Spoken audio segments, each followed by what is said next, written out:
যে আপনি কিভাবে দেখেন, আপনার কাছে কোনো অন্য কোনো ব্যাখ্যা? ইতিবাচকভাবে দেখি, ইতিবাচকভাবে দেখি। এর কারণ হলো তারা তো বিশ্ব মানবতায় বিশ্বাস করে, ফলে বিশ্বের যে কোনো জায়গা থেকে তারা একটা ছবি সংগ্রহ করে সেটা দিতে পারে। একটা হলো আপনার পারপাসটা সার্ভেলি হলো। 2 নম্বরে যেটা হলো সেটা হলো তারা তো ভবিষ্যতে চিন্তা করে তাদের কতগুলি স্টেজ আছে। প্রথমে বাংলাদেশ দখল, তারপরে 7 সিস্টার দখল, এরপরে দিল্লি দখল। এটা তাদের একটা ভবিষ্যৎ। তো সেক্ষেত্রে সর্বভারতীয় তারা নিজেদেরকে মুঘলদের উত্তরাধিকার ভাবে। তারা গিয়াসুদ্দিন তুগলক, মোহাম্মদ বিন তুগলক, কুতুবুদ্দিন আইবেক, এদের সমপর্যায়ে তাদের আইডল হলো মানে মোহাম্মদ ঘুরি, সুলতান মাহমুদ হলো তাদের আইডল। তো সেক্ষেত্রে আমরা যারা কুয়োর ব্যাংক, একেবারে ছোট বাংলাদেশ, গোপালের বংশধর, তারাই বাংলা নিয়ে চিন্তা ভাবনা করি। ফলে এই ছোটোখাটো বিষয় নিয়ে যারা আমরা তর্ক বিতর্ক করছি, তারা জামাতের যে বিশ্ব মানবতা, তাদের যে হৃদয়, তাদের যে মন এবং মানসিকতা, তাদের যে সার্বজনীনতা, এই বিষয়ে আমরা এখন আসলে ওই পর্যায়ে যেতে পারিনি।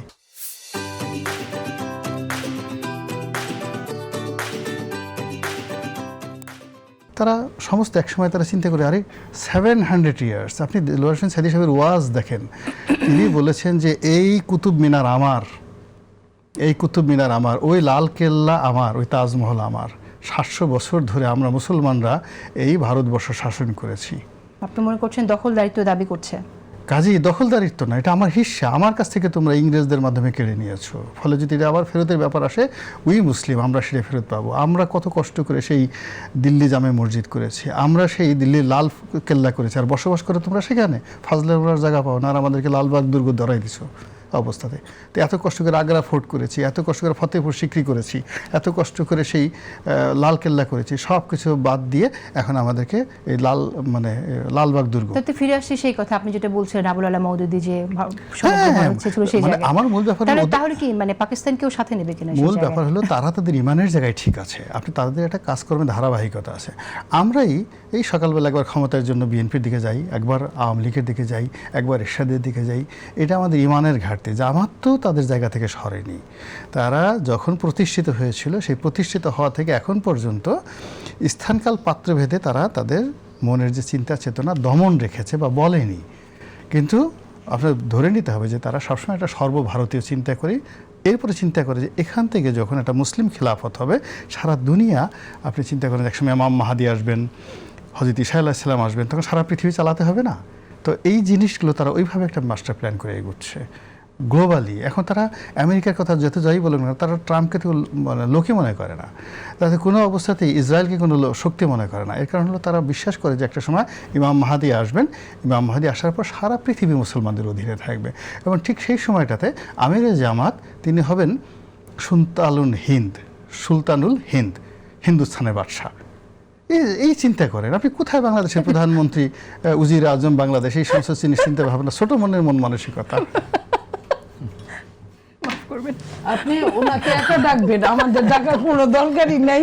উনি একক টকশো করুন, আমরা আপোষে বললাম, ছেড়ে দিলাম বাকি দুইজন দুষ্ট প্রকৃতির লোক, কোনো কথা সুন্দর করে ইজি কইতে পারে না। আমি এই যে একেবারে 100% একমত, এটাই বরঞ্চ ভালো। কিন্তু আমি খুব সহজে একটু অন্যভাবে বলি যে দেখেন, যে আমি দেখলাম এই আপনার কাছ থেকেই দেখে যেটা বুঝলাম যে ইস্তেহারে যখন স্বাস্থ্য এই জায়গাগুলো বলতে চাইছে, তা আমার ধারণা যে বাংলাদেশের নারী বলতে ওনারা যেটা বোঝায় সেটা তো একেবারেই ওইখানে কি আছে আপনি বুঝতে পারবেন না, এটাই। এবং এইবারে তো আমরা আরও কতকগুলো জিনিস দেখলাম যে তাদের পুরুষরা বোরখা পরে বিভিন্ন জায়গায় যাচ্ছে, পরে ছবিতে আসছে পায়ের স্যান্ডেলটা পাল্টাইতে ভুলে গেছে, বা স্যান্ডেল দেখে দেখা যাচ্ছে যে এটা না। তো এখন যদি বাংলাদেশের ব্যবহার করে তো এইগুলোকে ব্যবহার করতে হইতো। তো আমার ধারণা এটা বিজনেসে সুবিধা করতে পারেন। It is a business. এই যে মুক্তিযুদ্ধের কথা বলা, অনেক কথা, যে কোনোভাবে ভোট নিয়ে আসা, আসল লক্ষ্য অন্য জায়গায়। তো সেই জায়গায় আমার ধারণা, আপনার মনে হয় যে আসলে এই কথাগুলো বললে তারা ভোট পাবে? যখন বলা হচ্ছে যে নারীরা আমার বিবেচনায় তো মোটেই পাবে না, মোটেই পাওয়ার কথা পাবে না। পাওয়ার যেটা পাবে সেটা অন্য কোনো কারণে, যেটা এখন দেখেন না যে একটা কি বলো মোটিভেশন আমাদের নারীদের মধ্যেও অনেক, এটা বুঝবেন যে আমাদের একটা চেতনার স্তরের উপরে তো অনেক নির্ভর করে। অনেকে আমাদের নারীরা, আমি তাদের প্রতি সম্মান রেখেই বলছি, সে নিজেই ঘরের মধ্যে থাকতে চায়। তো এইরকমের যদি কেউ থাকে সেটা সাপোর্ট পাবে। সেটা অন্য জিনিস। এইখানে তো বিকাশের কথা বলা যায়, ব্যক্তিগত সুবিধার কথা বলা যায়, বা যদি এখানে রনিভের কথাই যদি বলি যে যে বেহেস্তের কথা বলা, মানে উনি না বললেও তো ডিফ্যাক্টো যে জায়গাটা বলছেন যে এই ধরনের কাজের মধ্য দিয়ে কিছুটা তারা সে পাওয়ার জায়গায় যেতে পারে। আর একটা এখানে ম্যানিপুলেটিং কি, যে কোনো ভাবে শো করছে যে আমরাই তো সব। তো এখন বাঙালি আমাদের যে চেতন স্তর বা এখানে বাঙালি আদিবাসী মিলে যারা বাস করি, যে অনেকে মনে করতে পারে ইস, তারাই তো চলে গেল, তাহলে এই কারণে কিছুটা।